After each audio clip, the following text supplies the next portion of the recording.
Elsősorban egy két gyerek anyukája, egy roma nő, egy cigánytelepről, akinek 7 testvére van, és aki tényleg beleesett minden olyan sztereotípiába, amivel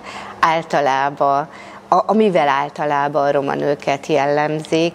Tehát én nagyon fiatalon szültem 2 gyereket, kimaradtam, hát nem maradtam ki, de 8. után nem mentem el tovább tanulni, majd amikor a gyerekek megnőttek, akkor visszamentem a középiskolába, egyetemre, és ma egy nemzetközi jogvédőirodában dolgozom, mint roma női jogokért felelős munkatárs. 7 testvérem van, és nagyon nehéz volt a szüleimnek az anyagi hátterét megteremteni annak, hogy bejárhassunk egy városba, mert kisfaluba lakom, és onnan kellett bejárni városba, középiskolába is, és egyetemre is, és ugye azoknak a költségeit nagyon nehéz megteremteni olyan szülőknek, akik tényleg gyakorlatilag éhbérért dolgoznak.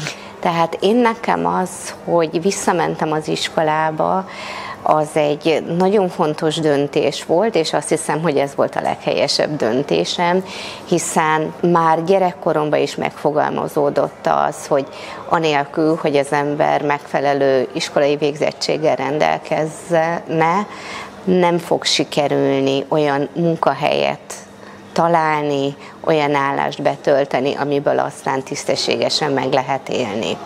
Ez volt az egyik dolog. A másik az volt, hogy ugye szerettem volna azt, hogyha nem ott maradok abba a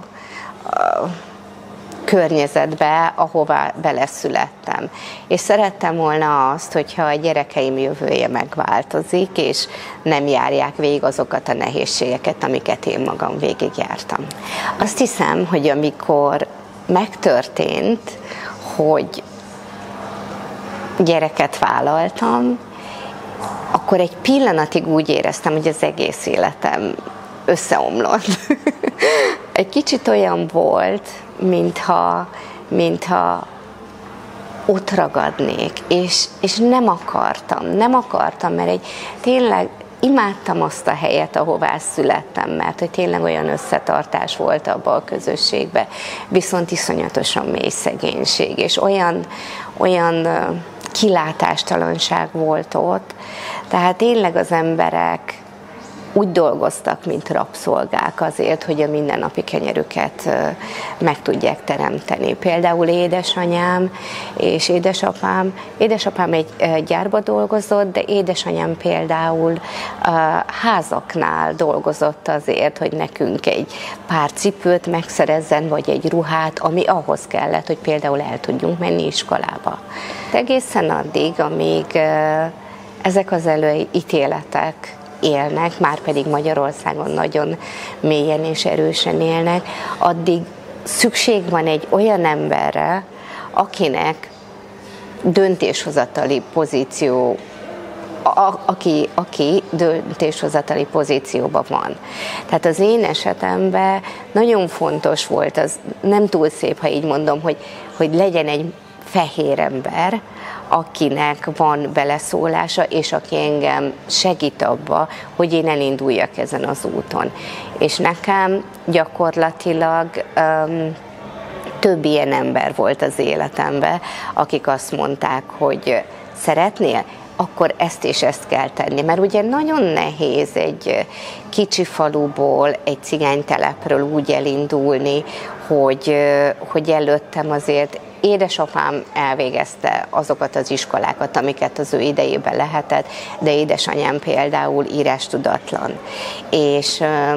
És ők nem igazán tudtak nekem ezen a téren példát mutatni, és azt se tudták megmondani, hogy ezt hogy kell. Természetesen mindenbe támogattak, és amikor elindultam azon az úton, hogy akkor 2 gyerek mellett elkezdtem tanulni, akkor egy kicsit így megdöbbentek, hogy jaj, most mi lesz, és akkor hogy fogom ezt a 2-t együtt csinálni. Aztán később, mikor még elkezdtem dolgozni is mellette, akkor így teljesen nagyon-nagyon, tehát egyrészt meg voltak lepő, de másrészt nagyon büszkék voltak arra, hogy én elindultam egy ilyen úton, és hogy sikereket érek el nem csak az oktatásban, hanem például egy olyan helyen dolgozom, amire büszkék lehetnek ők is, és én is az vagyok. Szóval azért ez nem egyszerű, és mindig kellenek kapcsolatok, és mindig kell egy olyan ember, aki hisz benned. Mert az az igazság, ha romának születsz, akkor többször annyit, de többszörösen kell bizonyítanod azt, hogy te megfelelsz arra a pozícióra, te meg tudod tanulni, például az egyetemen, ez egy nagyon-nagyon fontos tanulság volt, hogy bármennyit is tanultam, mert ugye én úgy jártam már egyetemre, hogy már nekem a 2 fiú akkor középiskolás volt, és ugye az volt, hogy az egyetemi tanárok, azok megmondták, hogy ugye látja, hogy az egyetemen tényleg azon az évfolyamon én voltam az egyetlen roma. És így mondták, hogy hát többször annyit kell tanulni azért a jó jegyért, mint a többieknek, mert hát nem. És nem is értettem ezt, és emlékszem, hogy akkor elmentem a dékánhoz, nagyon-nagyon sok mindent csináltam, mert úgy éreztem, hogy ez nem igazságos velem szembe, de hogy tényleg az van, hogy egyébként a munkahelyen is, és mindenütt, ha az ember egy más helyre születik, nem a többségi társadalomhoz tartozik, akkor teljesen mindegy, hogy roma, vagy német, vagy nem teljesen mindegy, de hogy tényleg azért többszörös megkülönböztetés van akkor, ha egy kisebbséghez tartozik valaki. Hát mindenféleképpen azt szeretném, tehát most már hosszú évek óta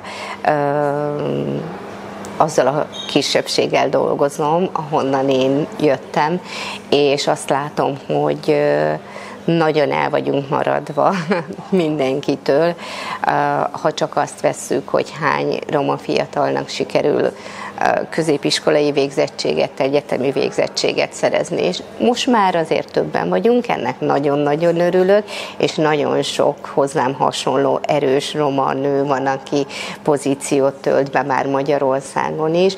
Viszont amit nagyon hiányolok, az az, hogy bár ezek a fiatalok egyre többen végzik el a középiskolát vagy az egyetemet, mégse kerülnek olyan pozícióba, ahol úgy keresnének, ahogy a többségi társadalom keres ezzel a végzettséggel. Tehát nincsenek meg azok az esélyek, azok a lehetőségek, még akkor se, hogyha az ember elvégzi ezeket az iskolákat. Sajnos a többségi társadalomból nagyon-nagyon nehéz kiírtani ezt a gyűlöletet, ezt az előítéletet. Az az igazság, hogy amikor még elkezdtem középiskolába járni, akkor még abba bíztam, hogy mire a gyerekem eljut oda, addigra ez meg fog szűnni, mert akkor annyi olyan, nem is tudom, kezdeményezés volt az állam részéről is.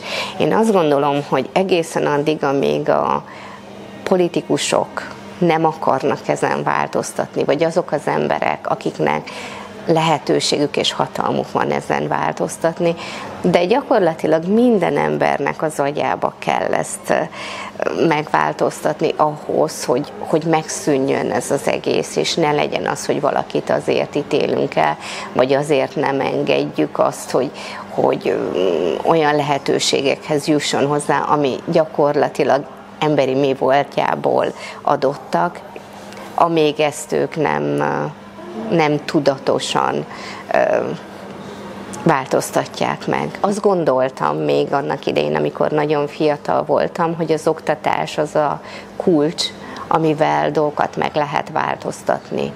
És gyakorlatilag a többségi társadalomban valóban ez a kulcs.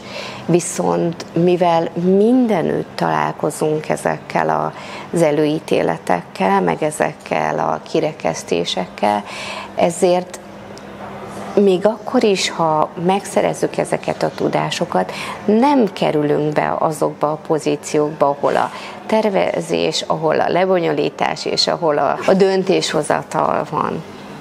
Tehát, hogy így tényleg ezért egy ilyen spirálba kerülünk bele, hogy ez a szegénység újra és újra termelődik. Hogyha megnézzük azt, hogy például Magyarországon a romáknak a nagy többsége miből él meg, akkor azt kell, hogy mondjam, hogy most már a közmunkaprogram sem működik, ami tényleg annyira alacsony fizetés, amiből nem lehet az embereknek normálisan megélniük, de mégiscsak ehhez a munkához jutnak hozzá az emberek.